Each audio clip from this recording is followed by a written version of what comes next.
اعوذ باللہ من الشیطان الرجیم، بسم اللہ الرحمن الرحیم۔ السلام علیکم ناظرین محترم، آج کی اس ویڈیو میں ہم بات کریں گے ایک ایسی دیوی کی جو دن اور رات کو تبدیل کرتی تھی، اور ایک ایسا دیوتا جو خوبصورتی اور مال و دولت دیا کرتا تھا۔ یہ دونوں اور دیوی اور دیوتا کون تھے، اور عرب کے زمانہ جاہلیت میں بت پرستی کا آغاز کیسے ہوا، اور کعبے میں بتوں کو لانے والا شخص کون تھا، اور عرب کے مشہور بت لات اور عزا کون تھے، کیا حقیقت میں یہ کوئی انسان تھے، اور لات کو خدا کا بیٹا اور عزا کو خدا کی بیٹی کیوں کہا جاتا تھا، اور نبی علیہ الصلوۃ والسلام نے ان دونوں بتوں کا خاتمہ کس طرح فرمایا۔ پیارے دوستو، ان سب سوالوں کے جوابات قرآن و حدیث کی روشنی میں آج کی اس ویڈیو میں ہم آپ کو بتائیں گے۔ پیارے دوستو، جب سے اللہ پاک نے اس کائنات کو تخلیق کیا ہے، اس وقت سے لے کر آج تک شیطان نے انسان کو گمراہ کرنے کے لیے نت نئے طریقے ایجاد کیے ہیں، اور انہی طریقوں سے ایک طریقہ یہ ہے کہ لوگوں کو اللہ تعالیٰ کی وحدانیت سے دور کر کے بت پرستی کے اندر مبتلا کر دینا۔ ناظرین محترم، اب چلتے ہیں اپنے موضوع کی جانب۔ تو ناظرین،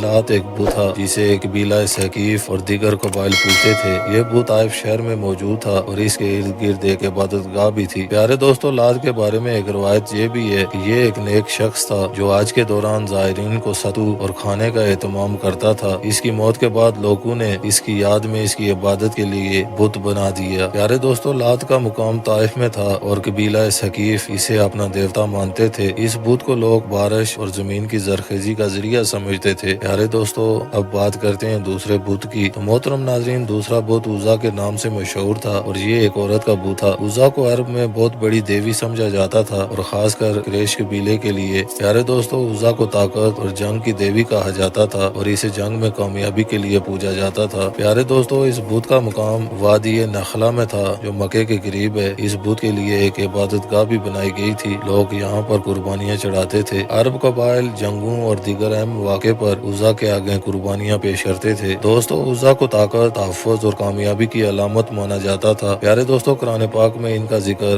سورہ النجم میں کیا گیا ہے۔ ترجمہ: کیا تم نے لات، عزا اور منات کو دیکھا؟ پیارے دوستو، یہ آیات مشرکانہ عقائد کی مذمت اور ان بتوں کی بے وقتی کو ظاہر کرتی ہے۔ اللہ تعالیٰ نے ان بتوں کے بارے میں بتایا ہے کہ یہ محض نام ہے جنہیں لوگوں نے خود گڑھا ہے، اور ان کے پاس نہ کوئی طاقت ہے اور نہ اختیار۔ پیارے دوستو، قرآن و سنت نے یہ بات واضح کی ہے کہ لات اور عزا اور دیگر بت بے بس ہیں، ان کا کوئی اختیار نہیں۔ پیارے دوستو، اللہ تعالیٰ نے سورہ نجم میں فرمایا ہے کہ یہ محض نام ہے جو تم نے اور تمہارے آباء و اجداد نے لکھے ہیں، اور اللہ تعالیٰ نے ان کی کوئی سنت نہیں نازل کی۔ پیارے دوستو، قرآنی حوالہ جات کے بعد اب چلتے ہیں لات اور عزا کی تاریخ کی جانب کہ تاریخ دان اور احادیث کی کتب میں ان کا کیا واقعہ ہے۔ تو پیارے دوستو، مشرکین مکہ لات کو خدا کا بیٹا اور عزا کو خدا کی بیٹی کہتے تھے۔ زمانہ جاہلیت کے اندر یہ دونوں بت اتنے مشہور تھے کہ لوگ ان کی قسمیں کھایا کرتے تھے۔ ان بتوں کی حفاظت کرنے والے لات اور عزا کے نام پر لوگوں سے بہت سارا مال اور دولت اکٹھا کرتے تھے۔ پیارے دوستو، اب بات کرتے ہیں کہ یہ دونوں مشہور بت لات اور عزا کہاں سے آئے، ان کی عبادت کس طرح شروع ہوئی۔ محترم ناظرین، روایت میں آتا ہے کہ عرب کا ایک نیک آدمی تھا جس کا نام لا تھا۔ چونکہ لوگ مکہ میں زیارت اور عبادت کے لیے کثرت کے ساتھ آتے تھے، یہ شخص بہت زیادہ مہمان نواز تھا۔ یہ ہر آنے جانے والے لوگوں کو ستو پلایا کرتا تھا۔ یہ شخص بہت زیادہ نیک تھا اور ہر کسی کی مدد کرتا تھا۔ صحیح بخاری میں حضرت ابن عباس رضی اللہ تعالیٰ عنہ فرماتے ہیں کہ لات ایسا شخص تھا جو حاجیوں کے لیے ستو گولا کرتا تھا۔ اسی زمانے میں عزا نامی ایک نیک اور شریف لڑکی تھی۔ عزا نامی خاتون طائف کے لوگوں کو ایک ویران مکان سے ملی تھی، اسی وجہ سے عزا کے بارے میں نعوذ باللہ یہ مشہور تھا کہ وہ خدا کی بیٹی ہے۔ جب یہ عزا نامی خاتون جوان ہوئی تو جو کوئی اسے بری نظر سے دیکھتا وہ کسی نہ کسی بیماری یا مصیبت میں مبتلا ہو جاتا۔ چنانچہ یہ ساری صورتحال کو دیکھتے ہوئے مکے اور طائف کے سرداروں نے یہ فیصلہ کیا کہ لات اور عزا کی شادی کروا دی جائے۔ چنانچہ تمام سرداروں کے مشورے کے بعد لات اور عزا کی شادی کروا دی گئی، اور شادی کی پہلی رات ہی ایک ایسا واقعہ رونما ہوا کہ جس کو دیکھ کر تمام لوگوں کے ہوش اڑ گئے۔ کہا جاتا ہے کہ لات اور عزا جب شادی کی پہلی رات اپنے حجرائے عروسی پر پہنچے تو اس کے بعد وہ لوگوں کو کبھی نہ ملے۔ وہ دونوں ہمیشہ ہمیشہ کے لیے اپنے کمرے سے غائب ہو گئے۔ اسی طرح دونوں کے غائب ہونے کے بعد ان کے چاہنے والے لوگ کہتے ہیں کہ لات اور عزا ہمیشہ ہمیشہ کے لیے امر ہو گئے ہیں۔ پیارے دوستو، زمانہ جاہلیت میں ایک شخص تھا جس کا نام سردار عمر بن لائی تھا۔ اس بدبخت شخص نے ان دونوں کی یاد میں بہت بڑے بڑے دو بت بنا دیے۔ چونکہ تمام عرب کے لوگ ان دونوں سے بہت محبت کرتے تھے تو جیسے جیسے وقت گزرتا گیا لوگ ان کے سامنے منتیں مانگنے لگے، اور ایک دن ایسا آیا کہ لوگ ان بتوں کے آگے قربانیاں پیش کرنے لگے اور ان دونوں بتوں کی پوجا اور سجدے کرنے لگے۔ ابن اسحاق رحمۃ اللہ علیہ فرماتے ہیں کہ لات بت طائف کا قبیلہ لا سقیف کے زیر نگرانی تھا اور اس سے ہونے والی آمدنی انہی میں تقسیم ہوتی تھی۔ ان دونوں بتوں کے بنانے والے شخص نے لوگوں کے درمیان یہ بات مشہور کر رکھی تھی کہ تمہارا رب سردی کے موسم میں لات کے پاس ہوتا ہے اور گرمی کے موسم میں عزا کے پاس رہتا ہے۔ اسی لیے لوگ ان بتوں کی تعظیم اور ان کی پوجا کیا کرتے تھے